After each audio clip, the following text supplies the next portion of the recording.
So once again, I would like to welcome you to the Institute of Faculty Mentoring Excellence's sixth Doctoral Mentoring Excellence class. Today's session will be exploring publishing with students. And the goal for today's session is to provide a list of usable strategies for faculty to consider with their mentoring.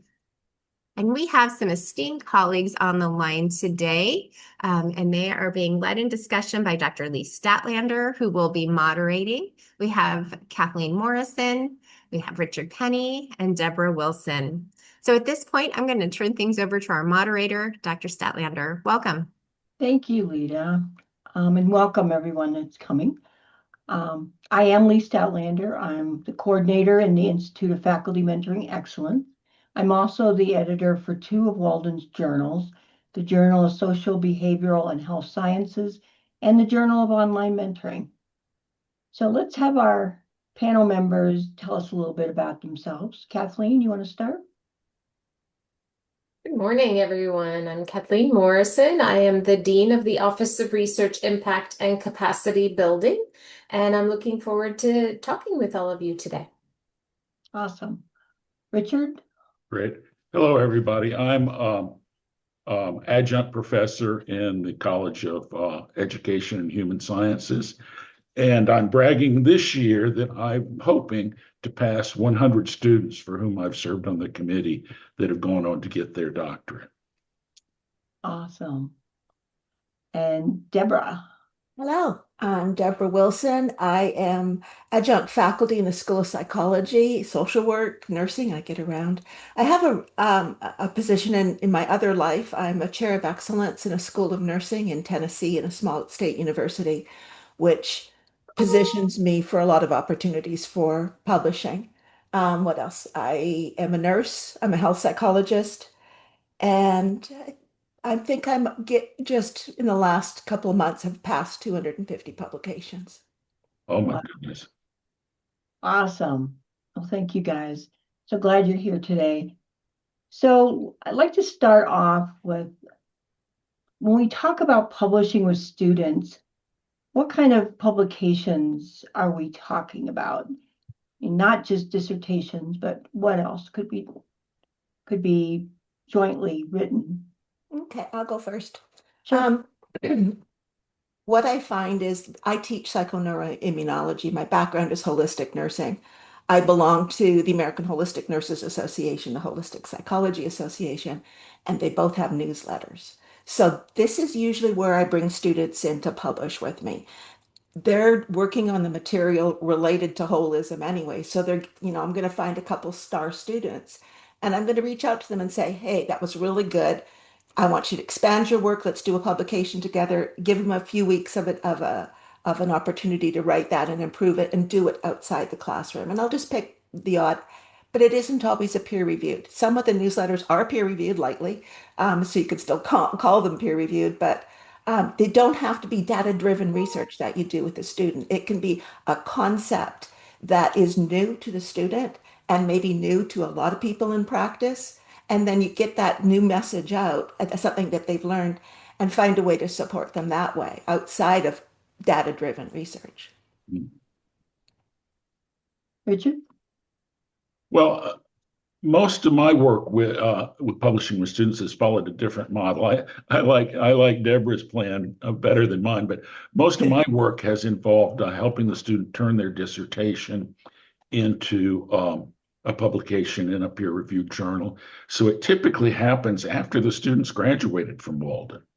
I lay the groundwork for it. I recruit the second member, and so it's typically 3 authors that get involved.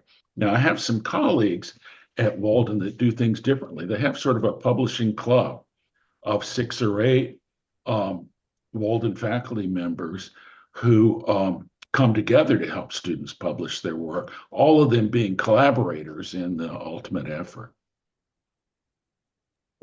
And Kathleen, any thoughts? Yeah, I think there's a lot of opportunities to publish with students or have students publishing on their own and guiding them to that aren't just a peer-reviewed academic journal. I love the suggestions that were already made I think there's a lot more interest nowadays in academic blogs. There's tons of professional organizations, and they very often have blogs that students could submit work to. I think there's preprints that a lot of journals are doing preprint work where you could publish interim results if that's something you're interested in. There's also social media. I think social media is really changing the landscape here. So putting something into social media in a different form is the same, it's getting your work out there and getting it known. So there are lots of opportunities out there. I do just want to mention also conferences. Yeah. And I know that Deborah does a lot of that with students too. I do. I've been a member of the World Social Science Association for more than 20 years, as well as American Holistic Nurses Association and state stuff. I really recognize how important for my scholarship is my interaction with organizations. And I Right. could bring students in that way. The World Social Science Association is international, it's peer reviewed, but it's low key. It gives students a chance to present their dissertation or even just their dissertation proposal. There won't be more than 20 people in the room. Mhm. But it's a huge conference with lots of different sections: psychology, chronic disease and disability, which is my section, border patrol. So it's a lot of really interesting topics that they could present in that section. I invite all of my dissertation students to present about, and I have quite a few dissertation students, probably 2 to 3 apply every year to go, and 1 or 2 actually attend. When they attend and present, I'm there with them. I'm moderator of that section. And then I get a chance to meet them in person. I've been on Zooms with them, but this is a chance to really be with the student for a change. And then I recognize their talent level and their skill level, and then I invite them back into some other things. One of my dissertation students, Sarah Cummins, dropping her name, woohoo, Sarah. She and I have presented together. She presented her dissertation. I was writing it. She was a P&I student, psychoneuroimmunology student. So she had written quite a bit on inflammation. I was doing a paper on inflammation. I invited her in. She was an APA guru, I discovered. So then I brought her onto my book. I'm doing a book right now called Hypnosis and for Nurses. And it is Taylor and Francis is publishing it. It's due any minute. And she is assistant to the editors. There's 2 editors, me and another nurse are on it, but she's going to get the byline assistant to editors. She's proofreading these. She's putting them in APA format. And for me, I'm APA guru too, but when they're a student and they're even a little bit more particular about their APA. It's she's just shining. So I mean, she's an example. I've probably done 3 or 4 publications with her, and she's also an integrative psychologist. So she's got her own blog, and she's presenting stuff in the blog that she did in the classroom. So that's where I was with one of my students as an example. Wow. We probably should also mention poster sessions at conferences. Oh, very good. Those Yeah. can often be a lower stress entry point for a student because they can stand there and discuss their work with a small group and less intimidating than getting up on the stage and speaking to an audience. Yeah, we used to have a poster session for Walden, but I don't think it's still available.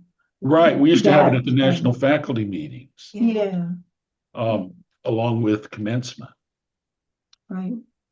We do have one question. Susanna asked, how do you assess the value of publishing in non-academic outlets for a student who wants to pursue a more academic or teaching position? I think it's where you start.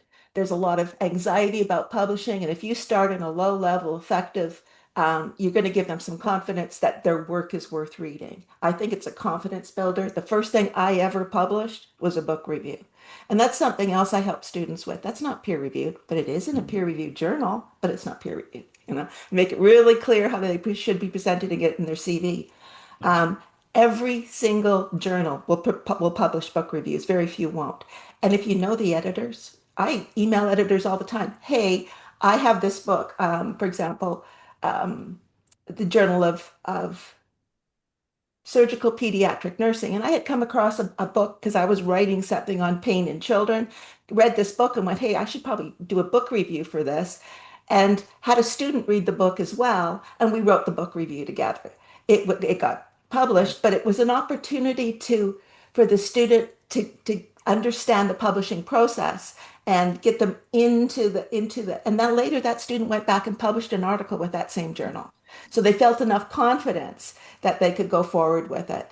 Um, I think also that not only just giving them the opportunity to publish something, but also exposing them to some criticism because letters, authors, I don't know if you know this or not, but authors of book reviews or they often get an email because your emails are in there from the author of the book, maybe, or from someone who doesn't agree with you. And that's a good thing to attend with a student if it happens. It doesn't happen all that often, but it does happen. And maybe the author didn't like how you described the book or something. And it gives you a chance to teach them how to respond in a way that's professional and still keeps everybody in the room happy. Yeah. I I think do that want to would, mention oh, sorry. Kathleen. So I was going to say that Kathleen did say that Walden Journals welcome book reviews, and I also support that too. Was there I wanted anything? to add something to what Deborah said, and I think the value of publishing in non-academic outlets is also, besides exposure to what the process is like, is you are exposing yourself as an academic in other venues that you might not have had access to, or who might not know who you are as a scholar. And so it builds your network, it builds your reputation. So having those exposure opportunities, I think, is also really valuable.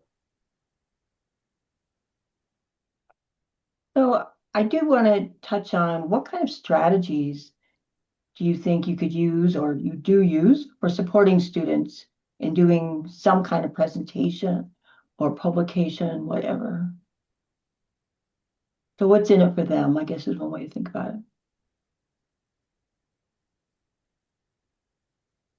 I can go first. One of the first things I tell them when we do get a publication together or that I help them get their own publication is that I format it in APA as a reference. I say if it's peer reviewed or not peer reviewed in my own CV, so it's really clear. And I send it to them and I say, this goes in your CV. You need a section for publications that you're going to keep adding to it.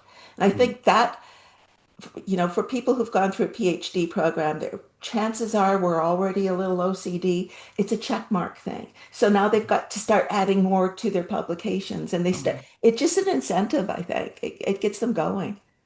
Yeah. Any other thoughts on that one? I would say the benefits for students, there have been some studies conducted about this. I read one not too long ago, and the students who are mentored during their doctoral studies and who go on to publish with someone else, with a mentor or someone else, ultimately get promoted sooner.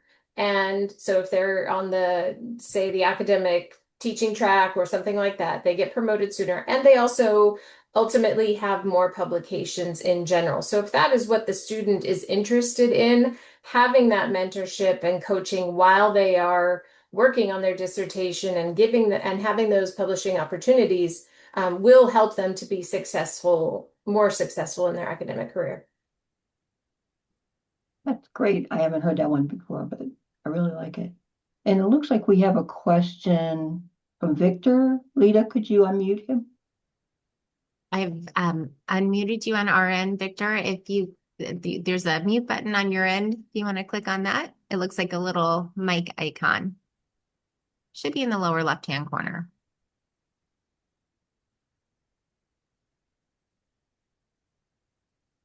Okay, we'll let you figure that one out. Do want to also mention that one thing I think is helpful is that they begin to understand that to have papers, even as a professional, you have to go through an iteration process that, it's not something you just send in and get published. It's going to go through a number of changes and that kind of thing. I had great comment from my former chair. Sorry. And he always said that you just keep revising and sending it in until they tell you to stop. And I have found that often really helpful because it reminds you that everybody has to go through this and that you will probably eventually get it published if you keep working. So, yeah. Yeah, I think too that we have to address the fact of how overwhelming it is when you get rejected. Yeah. Years ago, I felt like I was, it was just an insult to me personally. I would be in the corner, rocking in the fetal position, crying for a while. I haven't done that in at least 2 weeks, but there is something really humbling about saying, no, your work doesn't meet our quality. And you have to set that aside because I've seen some really stupid peer review comments. So I kind of balance it with, then you don't see the value of it. And I have to warn students when they send their dissertation for peer review, and it gets rejected, they somehow think of it as then my dissertation wasn't that good enough. And it's just not a fit. Um, and it's okay to breathe into it's just not a fit. And I'll do this again. Some of the other things that I also recommend is if it's going through peer review, boom, boom, and it's really rough peer review, that you make those changes within 3 or 4 days. You're going to have to call in sick for a day of work if you have to, but make those changes in 3 or 4 days. Because I was an editor for 9 years. And I know that if it comes back 2 weeks later at the date that I'd said, I haven't read this article in 2 weeks, I don't remember it at all because they all go away. And so I have to reread the entire thing. But if you send it back to me in 2 or 3 days, I may not have to reread the whole thing because I remember it. Now I'm just looking at your changes. Completely different experience as an editor. So, yes, you're going to get feedback. Yes, they're going to ask you for changes. And yes, you can say, I don't agree with that peer reviewer, and here's why. So, those are just some of the kind of tips I do ahead of time because I don't want them in the corner with me rocking in the fetal position necessarily. Right, right. Lee, I was thinking back to your original prompt to us that we're talking about at the moment with what's in it for the student. And I realized that I do have something I want to say about that. And that is particularly at an online university, the PhD or the EDD degree is pursued very independently.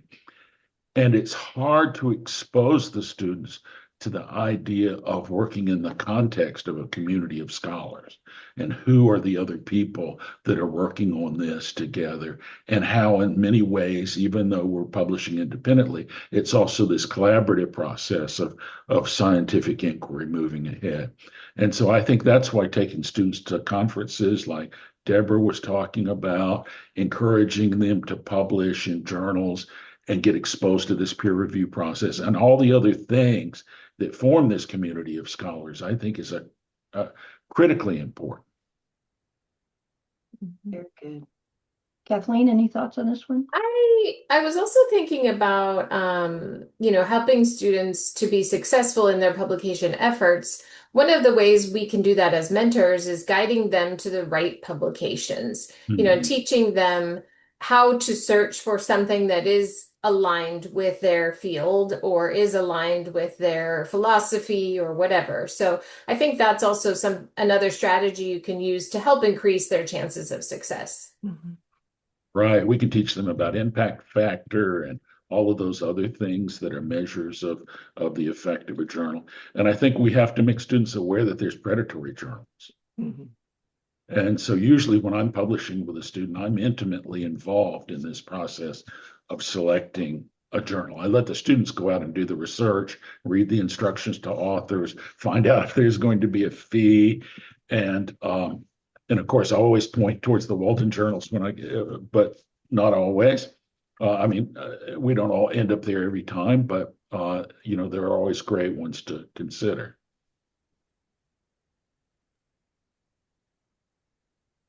We did have a question from Valeria, and I probably am not saying your name correctly, asking if there is a structured research option for students to work independently with an instructor or mentor on the undergrad level? I am not familiar at all with undergrad. And we are setting up some things with the interdisciplinary research lab that is coming. So right now at this point, it's mostly for doctoral, but it's something that you might want to keep an eye out for other levels of students. So I think it's coming. Let's see. One thing I want to make sure we talk a little bit about are concerns with publishing with students and kind of the ethics aspect of it. Anybody Yeah, take a try? I'll jump right in on that one because that Yeah. was the one I put some thought into. Mm, Author disputes can ruin your life, okay? Personal experience. I don't write with anyone until it's really clear which order the authors are. mm, I got burnt with that in academia in a brick and mortar, and it took a long time to resolve. Um, there's also a authorship power imbalance here we have to be cognizant of. We're the professor. We have to be careful that we're not seeing as taking advantage of the student's work somehow. mm, So there's that power imbalance. Um, we have to understand clearly that they're not just token authors and they're added onto something that we're doing, mm, that they have a valid research part, and that it's voluntary.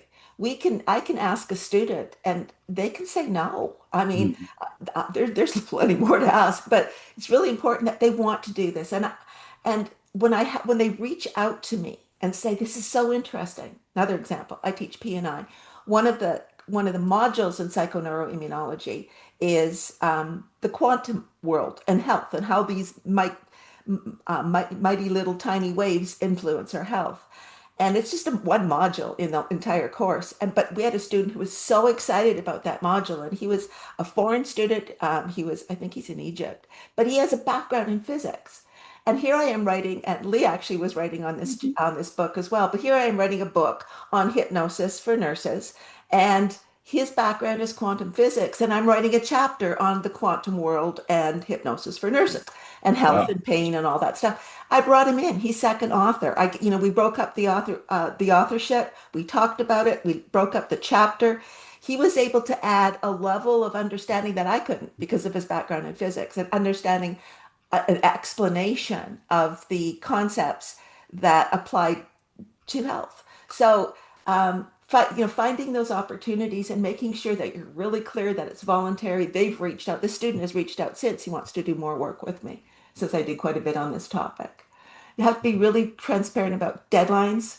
Mm, Um, what happens next? They think that they've sent it to me and it's published. Yeah, you have to be really clear that this is going to be sent to an editor. This is going to be reviewed. This is going to be peer reviewed. It's going to come back with changes. You and I are going to make the changes together. If the student has done, and really be sure that you're giving them authorship by the amount of work, because mm, it's intellectual contribution.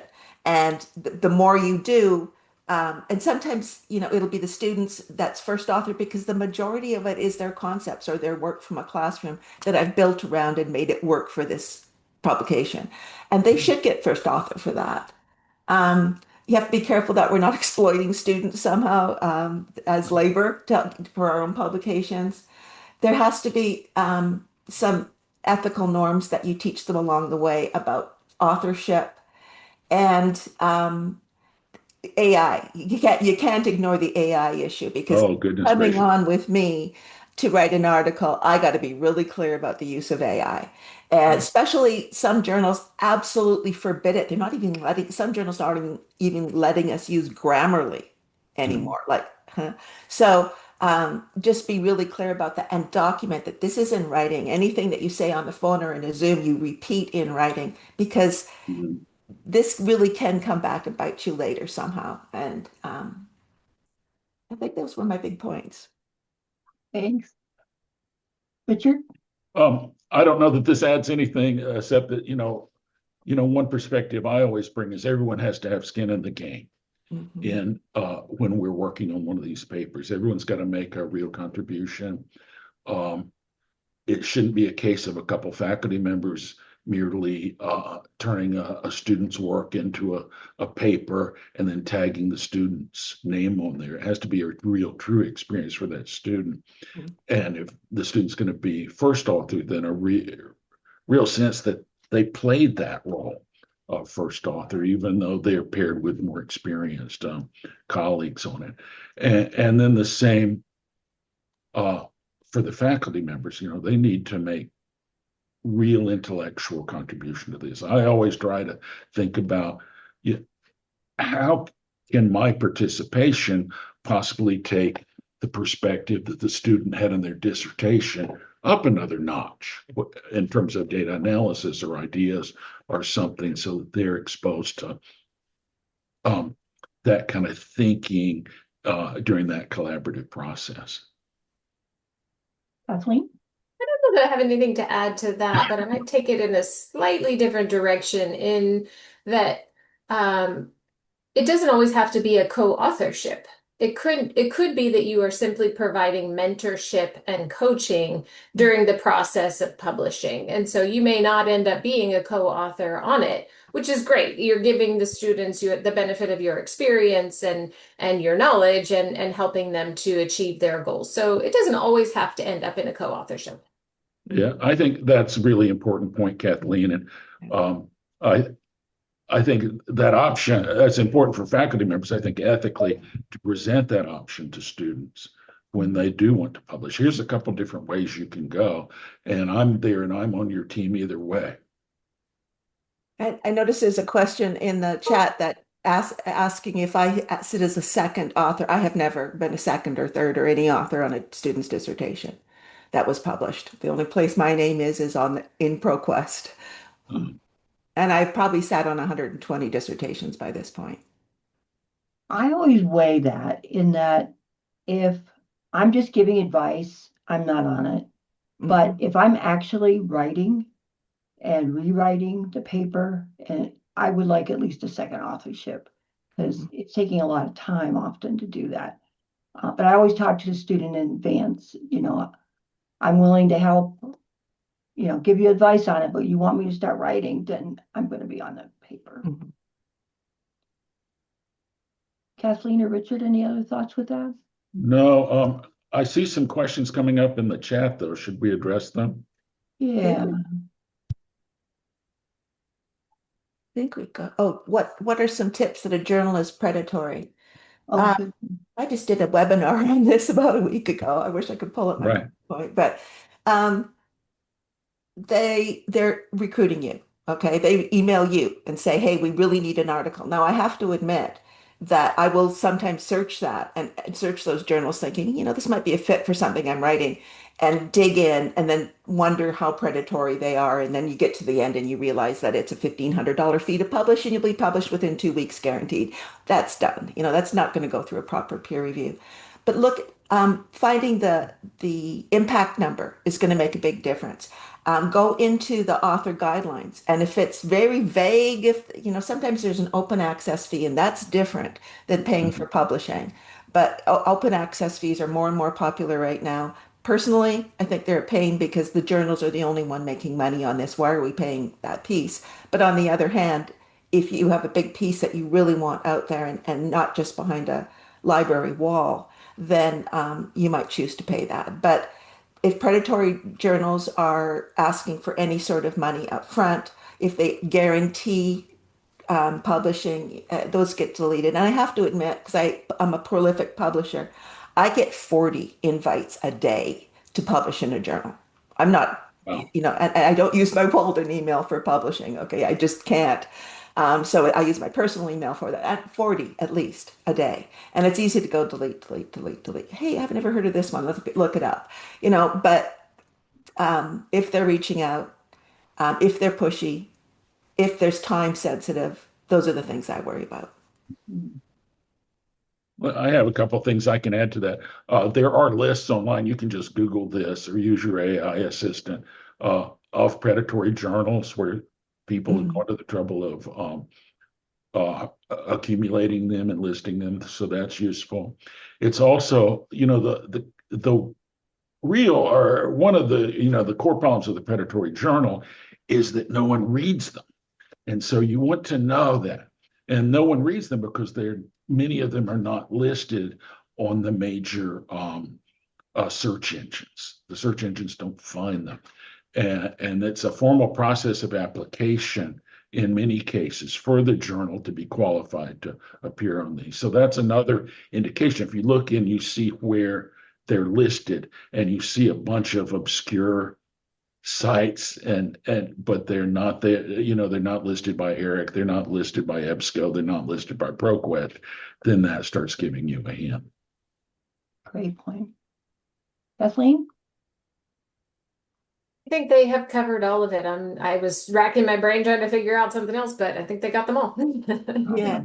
There's one thing that happened to me once. I didn't realize it was a for-profit journal, and there was a lack of transparency. I got through all the peer reviews, apparently, and a lot of changes, and they were getting ready to publish it, and they sent me the bill, and it's like, I'm withdrawing my article. But that hadn't been said anywhere. So don't be surprised if that happens. You've just been you got to stop and back out of this one. It happens. Yeah. One more question Susanna asked this one too. She's had experience where talking with students, getting them excited about following, doing a paper on their dissertation, but they don't follow through. I think that's so common. Mm-hmm. So many people, I think, when they're done with their paper, it's like, I don't want to ever look at it again. It's disappointing, particularly if it's a really good study, but yeah, I think it's a common idea. Yeah, I find if they aren't excited about publishing up front and need to publish because they're in a publish or perish situation, maybe in academia somewhere or in research, those students follow through. Those students really need it. They recognize it's important to their career. But students who don't, I've had students say, "Oh, I really, really want to write something with you," and I email them and I give them an outline, and 2 weeks later I haven't heard back. Then no, you're not excited enough, and that's okay. And I just say, thank you. I understand you're probably too busy right now. I'll reach out to another student. And I don't ask that student again. If they don't want to, or they can't respond to me, then that's okay. I'm going to move on and, do it myself, or, find another student who can do that. And we are getting close to time here. So last I'd love to interject with one other question that has come up a couple of times in my head. Debra, how do you identify those students? How do you recognize their potential, or how do you know that those are the ones that you want to work with? When I read their discussion posts, they've got an insight. They're not, clearly, I'm an AI geek now, so they're not using AI. They're thinking for themselves. They're solid in. They care about their APA. That's a big thing to me because journals care about APA. If you got a sloppy writer, I'm not interested. If I find someone who's concise and succinct, and they're using great sources, and they already have a scholarly voice, then those are the ones that I want to encourage to publish. The ones who aren't there yet, maybe I'll give them tips of how to get better, but I'm probably not going to want to write with someone who doesn't have that skill set. I just can't. Mm-hmm. What about you, Richard? How do you identify those students? Well, most of the students that I've worked with are ones where I've, been chair of the committee. And so by that time, I know them pretty darn well. And I'm usually, if I'm chair of a committee, then I'm open to publishing with that student regardless, provided they're going to participate with me. Thank you. Great. Any last thoughts that you want to make sure get out here before we wrap this up? I'll start. One of the things that keeps coming to my mind is that students who are on a scholarly track, if that is their intention with their doctorate degree, need the opportunity to practice that in the same way that a chef, as they are training, needs to cook for other people. or a mechanic who is, going to become a shop owner needs to work on cars in order to get to their destination. So I think that that's a really important thing to remember is the students who really want to be on this scholarly academic track need to have the experience of publishing and writing academically. Very good. I think working with students, it just fosters some sort of peer recognition that they're up here with opportunities to have some joy and amplify the student's voice before. I have students who publish in local PTA newsletters and are so excited about it, or they'll find a newsletter that works for them, and I'll say in their feedback, if you need help getting this published, your discussion could be a newsletter article. Think about what newsletters you belong to. And I put that in their feedback and reach out to me if I can help. And those students who reach out, and I'll say that to a lot of students who are really good writers, encourage them to publish it. But it just encourages motivation and engagement and ownership of their work, of the value of their work. Very good. Richard? Well, one of the words in the title of this session was mentoring. And, fundamentally, that's what this conversation is about. And it's mentoring with regard to the scholarly community and what the opportunities are there and how you enter into it. And so that's, I think it's great when we can do that because we have that skill set and it goes far beyond just feedback on writing a dissertation or writing a master's thesis. Very good. Yes, I think we need to remember that, and that mentoring is part of it all. Yeah, I think it's so important also to tell students that not everyone is going to love your writing, not everyone is going to love what you've written, but that's okay. And you can go somewhere else if need be, but make them understand they're part of the system and they have that opportunity if they want to do it. And it sometimes has to be really persistent to do it. Mm-hmm. Yeah. Well, thank you, all of our committee members here. Really, really appreciate you. Did a beautiful job. And also, thank you to Lita for leading us through all of this and to our audience. Thank you so much. Thanks. Thank you all. Have a wonderful rest of your day. Thank you.